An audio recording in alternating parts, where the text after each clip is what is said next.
Hey everyone, have you guys ever seen anything that looks like this right here? This is a garden tool. I've seen it advertised many years ago. I don't see them advertised anymore. I don't see them in stores anymore. This was called the Claw.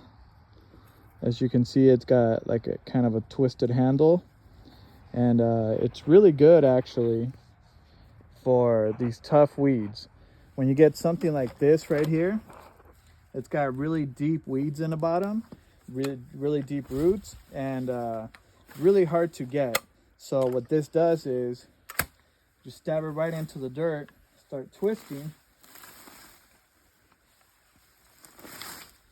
and it pulls everything out. See right there? All roots and all. Couple quick twists, and you're done. And leaves most of the soil behind.